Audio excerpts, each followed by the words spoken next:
والصلاة والسلام على أشرف الأنبياء وسيد المرسلين وعلى آله وصحبه أجمعين ومن تبعهم بإحسان في كل زمان ومكان إلى يوم الدين. أما بعد فقد قال النبي صلى الله عليه وسلم: كلكم خطاؤون وخير الخطائين التوابون، أو كما قال صلى الله عليه وسلم. بزرگان محترم، اس وقت میں نے آپ کے سامنے بہت مختصر سی حدیث پڑھی ہے. اللہ کے نبی علیہ الصلاۃ والسلام کی اس حدیث میں ارشاد ہے: کلکم خطاؤن، تم میں سے ہر آدمی خطا کار ہے، تم میں سے ہر آدمی گنہگار ہے. وخیر الخطائین التوابون، تمام خطا کاروں میں سب سے زیادہ بہترین خطا کار وہ ہیں جو تواب ہیں، یعنی اللہ کی جناب میں توبہ کرنے والے ہیں. یہ ہے حدیث پاک کا ترجمہ کہ تم میں سے ہر ایک خطا کار ہے اور بہترین خطا کار تواب ہیں، یعنی توبہ کرنے والے. پہلے جملے میں آپ کا ارشاد ہے کہ تم میں سے ہر آدمی خطا کار ہے. اس میں ہم کو اور آپ کو توجہ دلائی ہے اپنی خطاؤں کی طرف، اپنے گناہوں کی طرف، اپنے عیوب کی طرف، اپنے نقائص کی طرف. ہر آدمی میں نقائص ہیں، عیوب ہیں، کمیاں ہیں. کوئی آدمی یہ نہیں کہہ سکتا کہ میں بالکل بے عیب ہوں، میں بالکل پاک ہوں، میرے اندر کوئی عیب نہیں ہے، میرے اندر کوئی نقص نہیں ہے، میرے اندر کوئی کمی نہیں ہے. اللہ کے نبی کہتے ہیں نہیں، تم میں سے ہر آدمی خطا کار ہے. اس لیے ہر آدمی اپنے عیوب کی طرف، نقائص کی طرف، اپنی کمیوں کی طرف، اپنے گناہوں اور خطاؤں کی طرف نگاہ ڈالے. اس کے لیے توجہ دلائی گئی ہے. لیکن ہم لوگ عام طور پر ایسا کرتے ہیں کہ دوسرے کے عیب کے اوپر نگاہ ڈالتے ہیں. فلاں آدمی میں کیا عیب ہے، فلاں آدمی میں کیا نقص ہے، فلاں آدمی میں کیا خرابی ہے.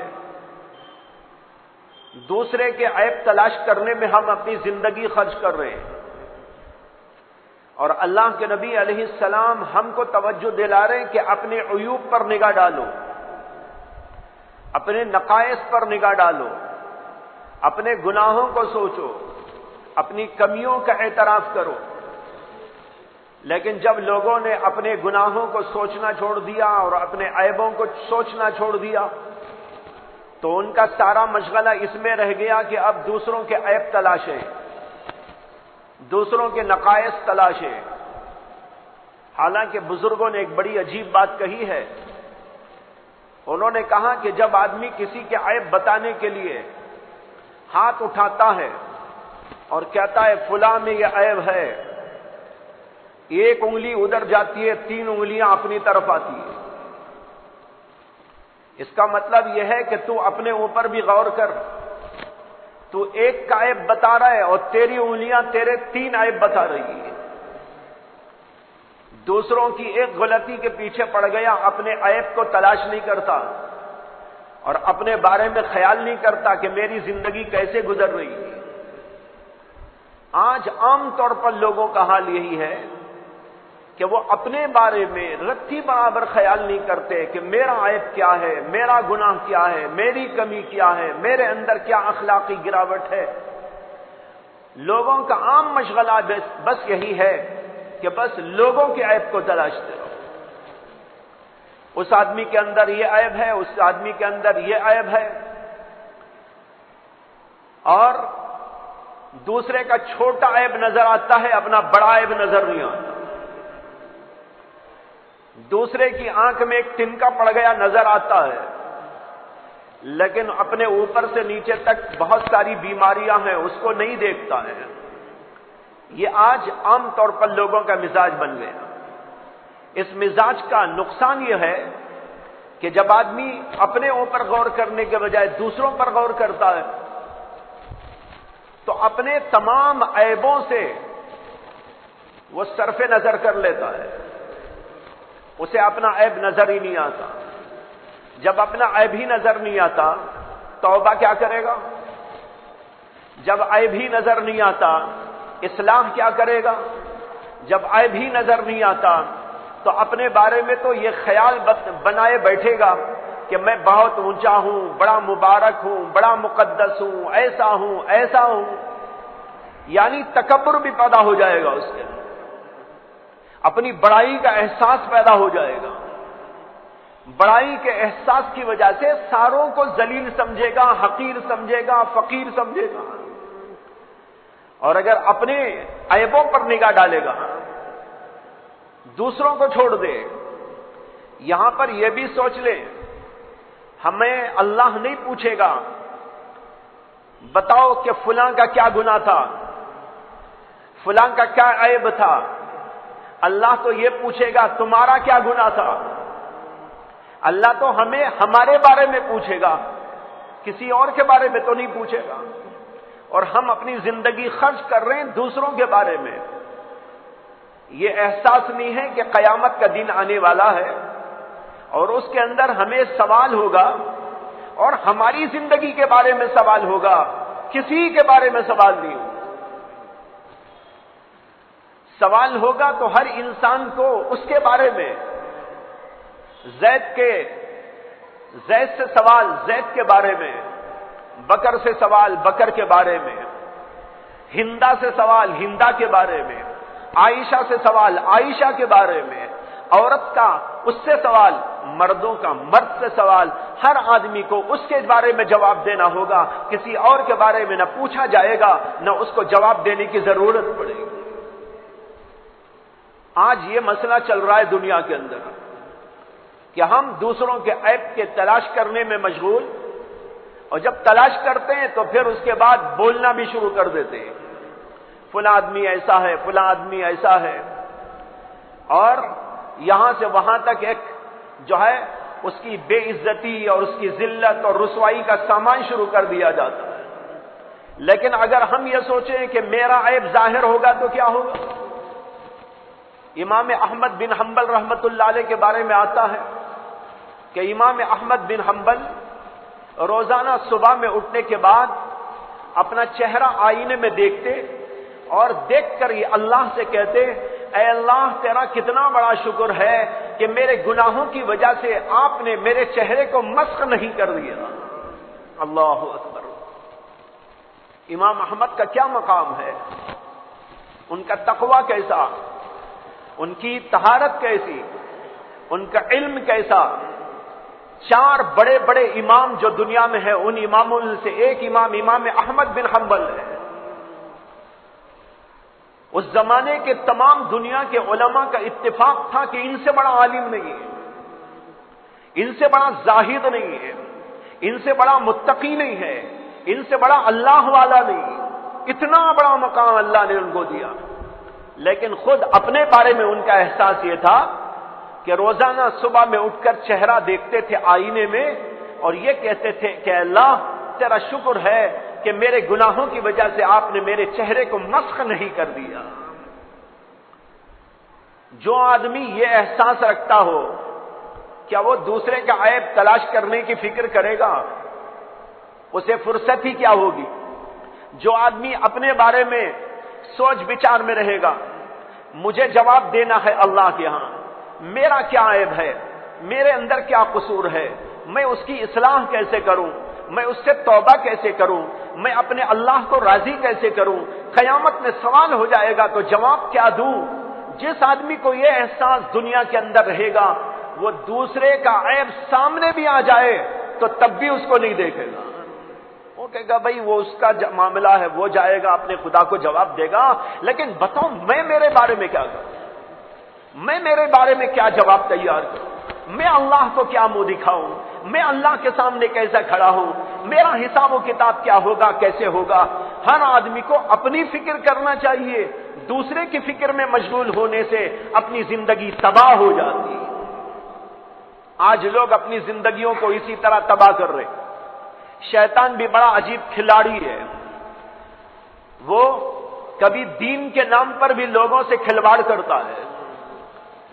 میں دوسروں کی اصلاح کر رہا ہوں، دوسروں کی اصلاح کے خیال سے دوسروں کی برائی میں مبتلا کر دیتا ہے۔ ہم کو اللہ نے کہاں کہا ہے کہ سب کی اصلاح کرو؟ ایک عمومی بات کافی ہے، عمومی طور پر کہنا کافی ہے، کسی کے عیبوں کو تلاش کرنا اور پھر اس کو نام دینا اصلاح کا، اور پھر اس کو پھیلانا، لوگوں کے اندر پھیلا کر اس کی بے عزتی و ذلت کرنے کی کوششیں کرنا اور اس کا نام اصلاح رکھنا، یہ اصلاح نہیں ہے، یہ بہت بڑا فساد ہے دنیا۔ آج اس طرح تباہی کے غار میں لوگ پھنسے ہوئے ہیں، گرے ہوئے ہیں۔ اللہ کے نبی علیہ السلام توجہ دلا رہے ہیں، کلکم خطاؤن، تم میں سے ہر آدمی خطا کار ہے، لہذا تم اپنا جائزہ لو، اپنی فکر کرو، اپنے حالات کا جائزہ لو، تمہارے اندر کیا عیب ہے، تمہارے اندر کیا کھوٹ ہے، تمہارے اندر کس قسم کی کمی ہے، تمہاری نمازوں کا حال کیا ہے، تمہارے تقوی کا حال کیا ہے، تمہاری آنکھوں کا کیا حال ہے، تمہارے دل کا کیا حال ہے، تمہارے ہاتھ پیر کا کیا حال ہے، تمہاری کمائی کا کیا حال ہے، لوگوں میں جو ہے چلنے پھرنے اٹھنے بیٹھنے کے ساتھ جو سلوک کرتے ہو اس میں تمہارا کیا حال ہے، تمہارے اخلاق کا کیا حال ہے، لوگوں کی خدمت کا کیا حال ہے، اپنا جائزہ لیتے ہو۔ جب آدمی اپنا جائزہ لینا شروع کر ڈالے گا، میرا اندازہ تو یہ ہے کہ ہم اپنا جائزہ لیتے لیتے قیامت آ جائے گی اور ہمیں فرصت نہ ملے گی کسی اور کے بارے میں غور کرنے کی۔ کہاں فرصت؟ اپنا ہی پورا نہیں ہو رہا ہے معاملہ، دوسرے کے بارے میں کیا پڑے آدمی؟ ہر آدمی کو اپنا جائزہ لینے کی کوشش کرنا چاہیے اور وہی اس کے لیے انتہائی ضروری ہے۔ اس کو فرمایا اللہ کے نبی علیہ السلام نے کہ تم میں سے ہر آدمی خطا کار ہے۔ تو پہلے تو یہ سمجھا دیا کہ تم اپنا جائزہ لو، اپنے بارے میں یہ گمان اچھی طرح قائم کر لو کہ تمہارے اندر عیب ہے، تمہارے اندر کھوٹ ہے، تمہارے اندر کمی ہے، تمہارے اندر نقصان ہے، تمہارے اندر کچھ جو ہے غلطیاں ہیں، یہ تم اس کے بارے میں اچھی طرح خیال جما لو کہ تم میں سے ہر آدمی خطا کار ہے۔ اب اس کے بعد اللہ کے نبی کا دوسرا ارشاد ہے، وَخَيْرُ الْخَطَّائِينَ التَّوَّابُونَ، خطا کار ہیں لیکن بہترین خطا کار وہ جو توبہ کرنے والا، جو آدمی اپنے بارے میں یہ خیال جما لے گا کہ میرے اندر خطا ہے، کمی ہے، عیب ہے، بے شمار عیب ہیں، تو وہ آدمی کیا کرے گا؟ سب سے پہلا کام اس کا یہ ہوگا کہ وہ شرمندہ ہو جائے گا، اس کے اندر عاجزی و تواضع آ جائے گی، سر اس کا جھک جائے گا شرم کے بارے، ارے میرے اندر کتنا عیب ہے، میرے اندر کتنا کھوٹ ہے، میں کیا دوسرے کے بارے میں بولوں، میں دوسرے کے بارے میں کیا خیال جماؤں، مجھے قیامت میں میرے حساب و کتاب کا مرحلہ پیش آئے گا تو کیا ہوگا؟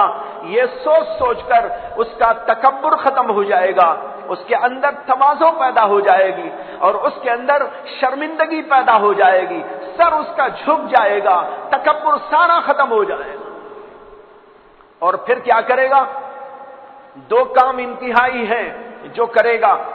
ایک کام تو یہ کرے گا کہ توبہ کرے گا، اے اللہ مجھے معاف کر دیجیے، اے اللہ میں بڑا خطا کار ہوں، اے اللہ ہر عضو خطا کار ہے، میری آنکھ خطا کار ہے، میرا دل خطا کار ہے، میری آنکھیں خطا کار ہیں، میری زبان خطا کار ہے، میرے ہاتھ پیر خطا کار ہیں، اے اللہ مجھے معاف کر دیجئے، وہ توبہ میں استغفار میں اپنی زندگی خرچ کر ڈالے گا۔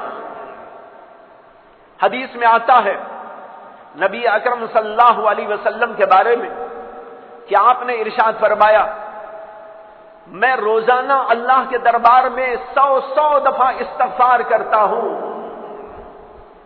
یہ کون بول رہے ہیں؟ نبی اکرم صلی اللہ علیہ وسلم، جو خطاؤں سے پاک تھے، گناہوں سے پاک تھے، جن کا دل بھی پاک تھا، جن کا ظاہر بھی پاک تھا، جو معصوم بنا کر بھیجے گئے تھے، جن سے گناہ کا سرزد ہونا محال تھا، وہ اللہ کے پاک نبی کہتے ہیں کہ میں اللہ کے دربار میں 100 دفعہ استغفار کرتا ہوں۔ جب اللہ کے نبی 100 دفعہ استغفار کر رہے ہیں روزانہ، تو ہم کو اور آپ کو کتنا کرنا پڑے گا، جبکہ ہم خطا کار ہیں، ہم گنہگار ہیں۔ آنکھ سے کبھی غلطی ہو رہی ہے، زبان سے ہو رہی ہے، دل سے ہو رہی ہے، دماغ سے ہو رہی ہے، ہاتھ پیر سے ہو رہی ہے، گناہ ہی گناہ، گناہ ہی گناہ۔ اب دوسرے کی کیا فکر، ہماری فکر ہم کریں کہ اللہ کے دربار میں جا کر ہم کہیں کہ اللہ معاف کر دیجئے، معاف کر دیجئے۔ صبح بولیے، شام بولیے، دوپہر میں بولیے، سوتے وقت میں بولیے، اٹھتے وقت میں بولیے، چلتے پھرتے بولیے، اے اللہ معاف کر دیجئے، اے اللہ معاف کر دیجئے، میں بڑا عیبدار ہوں، میں بڑا گنہگار ہوں، بڑا خطا کار ہوں۔ رو رو کر اللہ سے التجائیں کرتے جائیے، تاکہ اللہ کبھی ہماری توبہ قبول فرما کر ہم کو پاک کر ڈالے، اور قیامت کے میدان میں ہم جائیں تو وہاں پر اللہ کے دربار میں مجھے دکھانے کے قابل ہو جائیں۔ لیکن اب لوگ اپنا حال سوچ لیں کہ ہم کیا کر رہے ہیں، کہاں ہم اپنے آپ کو خطا کار سمجھ رہے ہیں، کہاں اپنے گناہوں کا احساس کر رہے ہیں۔ دیکھو گناہ بھی دو قسم کے ہوتے ہیں، ایک گناہ وہ ہیں جو توبہ کے بغیر معاف نہیں ہوتے، ان کو گناہ کبیرہ کہا جاتا ہے۔ بڑے بڑے گناہ، بڑے بڑے گناہوں کو بغیر توبہ کے اللہ معاف نہیں کرتے۔ کچھ چھوٹے موٹے قسم کے گناہ ہو جاتے ہیں، ان کو صغیرہ گناہ کہا جاتا ہے۔ صغیرہ گناہ اللہ بہت سارے اعمال کے ذریعے معاف کر دیتے ہیں۔ جیسے کہ ایک آدمی وضو کرتا ہے تو وضو کے پانی کے ساتھ ساتھ اس کے چھوٹے موٹے گناہ جھڑ جاتے ہیں۔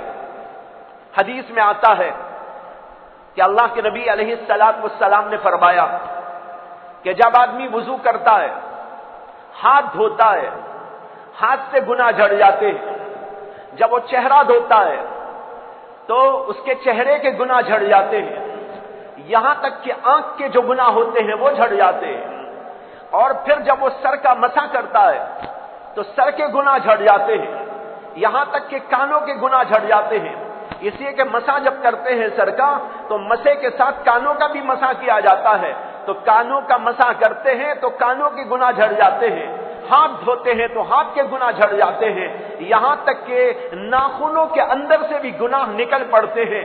پیر جب دھوتے ہیں تو پیر سے بھی گناہ جھڑ جاتے ہیں۔ یہ حدیث پاک ہے رسول اکرم صلی اللہ علیہ وسلم کی، لیکن علماء کہتے ہیں کہ یہاں گناہ سے مراد ہیں چھوٹے گناہ۔ اسی طرح حدیث میں آتا ہے کہ ایک نماز کے بعد جب آدمی دوسری نماز پڑھتا ہے تو بیچ میں جو گناہ ہو چکے ہوتے ہیں وہ اللہ معاف کر دیتے ہیں۔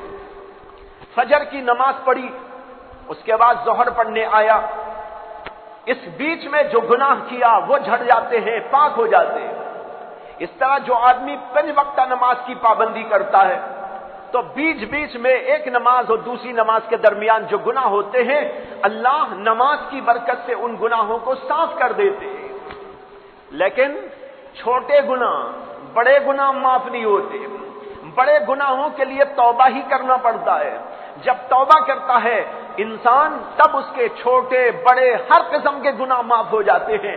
تو میں یہ عرض کر رہا تھا کہ وہ گناہ جو بڑے بڑے ہوتے ہیں وہ اسی وقت میں معاف ہوتے ہیں جب بندہ معافی چاہتا ہے اللہ سے. تو اس لیے ہمیں اور آپ کو اپنے گناہوں کے بارے میں چوکنا رہنے کی ضرورت ہے اور بار بار اللہ سے گزارش کرنے کی ضرورت ہے, اے اللہ معاف کر دیجئے, اے اللہ معاف کر دیجئے, تاکہ قیامت کے میدان کے اندر ہم پاک و صاف ہو کر اللہ کے دربار میں جا سکیں.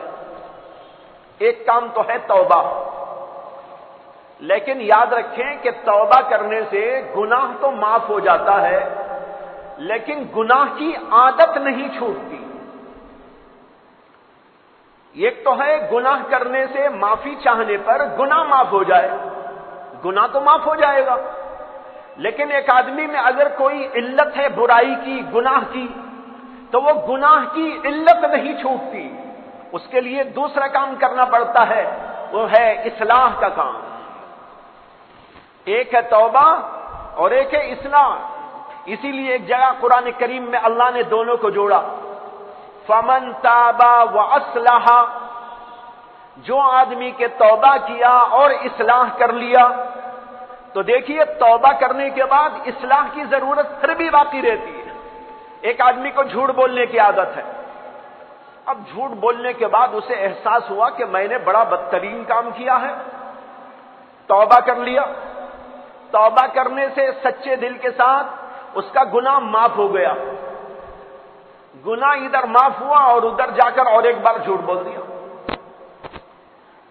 کبھی صبح میں جھوٹ بول رہا ہے, کبھی شام میں بول رہا ہے, کبھی دن بھر بول رہا ہے. گناہ کی عادت نہیں چھوٹی توبہ کرنے سے. ایک آدمی کو آنکھ سے گناہ کرنے کی عادت, توبہ کر لیا, گناہ تو معاف ہو گیا, لیکن وہ علت نہیں چھوٹی اس کی, وہ گناہ برابر جاری ہے. اس طرح بے شمار گناہ ہیں, وہ گناہ توبہ کرنے سے معاف تو ہو جاتے ہیں, لیکن ان کی علت نہیں چھوٹتی, وہ بیماری نہیں چھوٹتی. بیماری چھٹوانے کے لیے کیا کرنا چاہیے؟ اس کے لیے اپنے آپ پر اصلاح کا عمل کرنا چاہیے. اصلاح ایک مستقل کام ہے. میرے اندر سے برائیاں دور ہو جائے, میرے اندر سے غلطیاں نکل جائیں, میری آنکھ درست ہو جائے, میری زبان درست ہو جائے, میرا دل درست ہو جائے. اس لیے سب سے پہلے تو دل کی اصلاح کی ضرورت ہے. دل کے اندر کی بیماریاں انسان کے ظاہر کو بھی گنہگار بنا دیتی ہیں. حدیث میں آتا ہے, اللہ کے نبی علیہ الصلوۃ والسلام نے فرمایا, الا ان فی الجسد لمضغہ اذا صلحت صلح الجسد كله واذا فسدت فسد الجسد كله الا وهي القلب. آپ نے کہا کان کھول کر سن لو, جسم کے اندر ایک لوتھڑا ہے, جب اس کا نظام درست رہتا ہے تو جسم کا نظام درست رہتا ہے, جب وہ خراب ہو جاتا ہے تو جسم کا نظام خراب ہو جاتا ہے. الا وهي القلب, اور وہ ہے دل. اسے سب سے پہلے دل کی اصلاح چاہیے. دل میں اللہ کا خوف آ جائے, دل میں اللہ کی محبت آ جائے, دل میں آخرت کی فکر پیدا ہو جائے, دل کے اندر دنیا کی محبت جو ہے وہ نکل جائے, دل کے اندر اللہ کا خوف اور تقوی و خشیت اور پرہیزگاری داخل ہو جائے. جب یہ چیزیں دل کے اندر داخل ہو کر برائیاں اس سے نکل جائیں گی تو خود بخود آنکھ بھی ٹھیک ہو جائے گی, زبان بھی ٹھیک ہو جائے گی. میں ایک مثال دیتا ہوں, ایک آدمی کے دل میں اللہ کا ڈر نہیں ہے, وہ ہر گناہ کرے گا. جب بھی کوئی گناہ کا موقع آئے گا گناہ کر بیٹھے گا. اب اسے کسی نے احساس دلایا, ارے بھائی تو نے کیا حرکت کی, اللہ ناراض ہو گیا. اب اس نے یہ سننے کے بعد اللہ سے جا کے توبہ کر لی, اے اللہ میں نے گناہ کیا تھا, معاف کر دیجئے, معاف کر دیجئے. رویا, گڑایا, پلایا. اللہ بڑے رحیم ہے, اللہ بڑے کریم ہے, اللہ تعالیٰ نے اس کے گناہ کو معاف کر دیا. ٹھیک ہے گناہ تو معاف ہو گیا, لیکن دل میں اللہ کا ڈر نہیں ہے, اس لیے دوبارہ گناہ کرے گا, پھر تیسری دفعہ کرے گا, 10 دفعہ کرے گا. کیوں؟ اللہ کا ڈر اس کے دل میں موجود نہیں, آخرت کی فکر اس کے دل میں موجود نہیں ہے, آخرت میں قیامت میں اٹھایا جاؤں گا، اللہ کے دربار میں پیش کیا جاؤں گا، اللہ سامنے ہوں گے، مجھے جواب دینا ہوگا اور میرا حساب و کتاب ہوگا، یہ اس کے ذہن میں ابھی نہیں بیٹھا، یہ خوف اور خشیت اس کے دل میں نہیں آئی، اس لیے گناہ پہ گناہ کرتا چلا جاتا ہے۔ کبھی توجہ دلائے تو توبہ بھی کر لیتا ہے، لیکن پھر گناہ کرتا ہے۔ کیوں کرتا ہے؟ دل ابھی بنا نہیں، دل کے اندر اصلاح نہیں ہوئی۔ اب اس کو کیا کرنا ہے؟ اسے کسی اللہ والے کی صحبت میں رہنا چاہیے، کسی اللہ والے سے تعلق جوڑنا چاہیے، قرآن و حدیث سے تعلق جوڑنا چاہیے، نبی کے پیغام سے اس کو تعلق جوڑنا چاہیے۔ جب اس سے تعلق پیدا ہوگا، کسی نیک بندے کی صحبت ملے گی، وہ اس کی صحبت کے اندر اپنے دل میں خوف خدا بندی پیدا کر لے گا، اللہ کی محبت اس کے دل میں آ جائے گی، آخرت کا خوف اس کے دل میں آ جائے گا، وہ ڈرنے لگے گا۔ جب گناہ کا کوئی نام آئے گا سامنے، اس کا دل بے قرار ہو جائے گا۔ اب دیکھو گناہ کی علت چھوڑ گئی، دل میں خوف نہیں آیا، گناہ پہ گناہ ہے، اللہ کی محبت دل میں نہیں ہے، اس لیے نہ نماز کو اٹھتا ہے، نہ تہجد پڑھتا ہے، نہ ذکر کرتا ہے، نہ نیکی کرتا ہے، ساری نیکیاں چھوڑے ہوئے زندگی گزارتا ہے۔ لیکن اس کے دل کے اندر اگر اللہ کی محبت داخل ہو گئی، اللہ کی محبت آ جانے کے بعد کیا مجال ہے کہ آدمی سوتا رہ جائے، اس کی محبت اندر سے اس کو بے چین کرے گی۔ ارے بے وقوف، کہاں سو رہا ہے؟ تیرا اللہ تو تیرے انتظار میں ہے، تیرا اللہ تو تیرے انتظار میں ہے اور تو سو رہا ہے۔ اس کے دل کے اندر بے چینی ہو جائے گی، وہ فوراً اٹھے گا، بے چین ہو کر فوراً وضو کرے گا، اللہ کے دربار میں آ جائے گا، اے اللہ میں حاضر ہوں، اے اللہ میں حاضر ہوں، سو گیا تھا لیکن اللہ آپ کو بھولا نہیں ہوں، آپ کی محبت نے بے چین کر دیا، میں تیرے دربار میں حاضر ہو گیا ہوں۔ اب دیکھو اس کی زندگی ایسے سدھرنے لگتی ہے۔ تو معلوم ہوا کہ دل کو بنانے کی ضرورت ہے، دل کی اصلاح کی ضرورت۔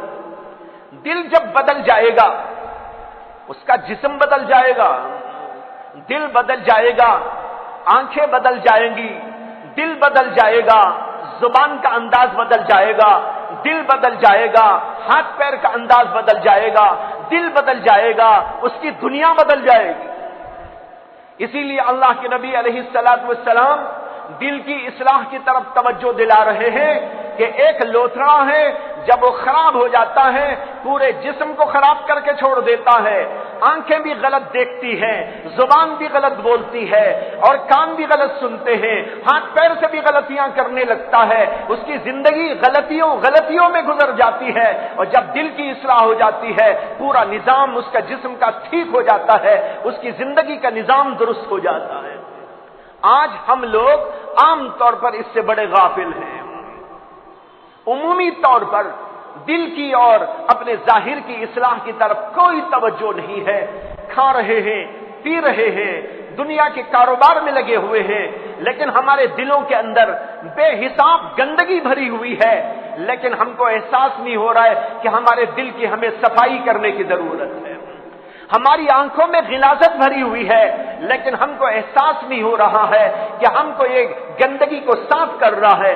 ہمارے دل گندے، ہماری آنکھیں گندی، ہمارے کان گندے، ہمارے ہاتھ پیر گندے، سب گندگی میں ملوث ہو گئے، لیکن ہم کو احساس نہیں ہو رہا ہے میں اتنا گندا ہوں، کتنی غلطیاں آنکھوں سے کر رہا ہوں، کتنے کانوں سے گناہ کر رہا ہوں، کتنے ہاتھ پیر سے گناہ کر رہا ہوں، میرے دل کے اندر کیا گندگیاں بس گئی ہے، رچ گئی ہے۔ یہ سب چھوڑ کر میں اس کی فکر میں پڑ گیا ہوں، یہ میرے سامنے بیٹھے ہیں نا، یہ ٹوپی ایسا پہنتے ہیں، یہ پاجامہ یوں پہنتے ہیں، یہ ایسا لباس پہنتے ہیں، یہ ایسا چلتے ہیں، یہ ایسا بولتے ہیں، ان کو ایسا نہیں کرنا چاہیے، ان کو یوں کرنا چاہیے، فلاں آدمی ایسا کر رہا ہے، اس کے اندر یہ کھوٹ ہے، اس کے اندر یہ عیب ہے، ساری دنیا کے عیب تلاشتا ہوں لیکن میرے اندر کے عیبوں کو میں نہیں تلاشتا۔ بتاؤ بھائی کتنے بڑی غلطی ہم سے ہو رہی، معمولی غلطی نہیں، قیامت آ جائے گی ایک دن، ابھی تو ہم سن رہے ہیں، لیکن ایک قیامت تو وہ قیامت ہے جو ہر آدمی پر الگ الگ آتی ہے۔ اور ایک قیامت وہ قیامت ہے جو پورے عالم پر طاری ہو جاتی ہے. ایک چھوٹی قیامت، ایک بڑی قیامت. چھوٹی قیامت کیا ہے؟ موت ہر آدمی پہ آئے گی. اب ہم اپنی زندگی دوسرے کے عیب تلاشنے میں لگے رہے، لیکن اپنے بارے میں کوئی خیال ہم نے نہیں کیا. میں نے امام احمد کا قول ابھی سنایا آپ کو.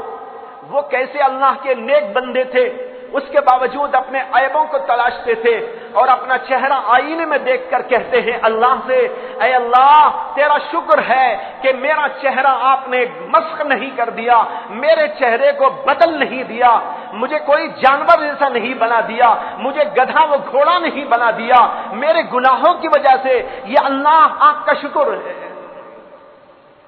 بتاؤ ان کا کیا احساس ہے اور ہمارا کیا احساس ہے؟ ہمارا احساس یہ ہے کہ میرے سے اچھا کوئی نہیں. ہر آدمی یہ سمجھ رہا ہے میں بہترین انسان ہوں، میرے اندر کوئی عیب نہیں، میرے اندر کوئی کھوٹ نہیں، میرے اندر کوئی نقص نہیں، میرے اندر کوئی خرابی نہیں. ہاں خرابی اس میں ہے، وہ سامنے والے میں، وہ پیچھے والے میں، وہ میرے پڑوسی میں، وہ میرے دوست میں، وہ میرے رشتہ دار میں، وہ میرے ساتھی میں، ان میں جو ہے عیب ہے.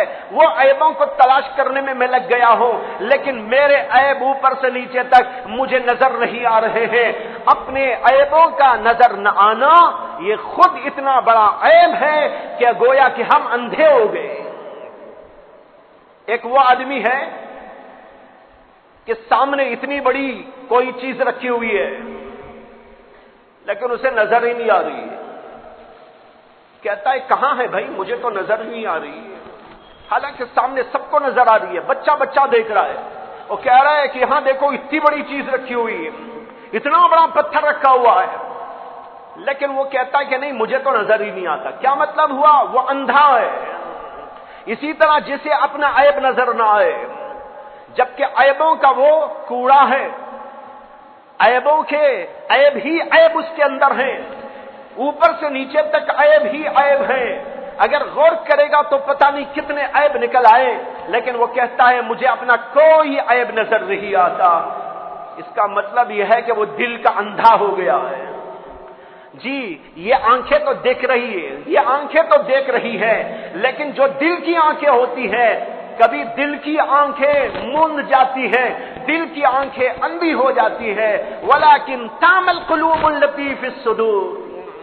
اللہ کہتے ہیں وَلَكِنْ تَعْمَى الْقُلُوبُ الَّتِي فِي الصُّدُورِ. جو دل ہیں ہمارے سینوں کے اندر رکھے ہوئے دل کے اندر کی آنکھ، کبھی وہ آنکھ اندھی ہو جاتی ہے.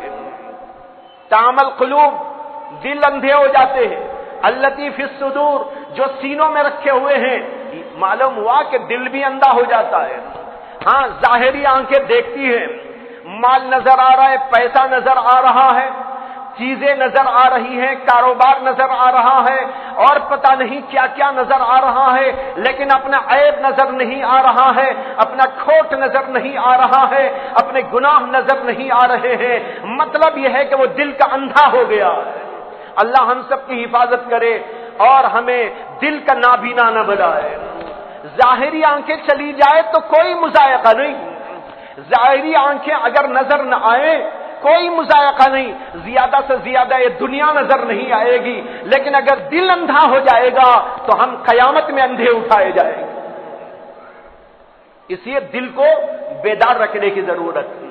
بہرحال یہ اللہ کے نبی علیہ الصلوۃ والسلام کی حدیث آپ کو سنائی کہ تم میں سے ہر آدمی خطا کار ہے، بہترین خطا کار وہ ہے جو توبہ کرنے والا، اور توبہ کے بعد میں نے قرآن کی آیت سے بتایا اصلاح کرنے والا. جو توبہ کر لیتا ہے اور اپنی اصلاح میں لگ جاتا ہے وہ بہترین خطا کار ہے.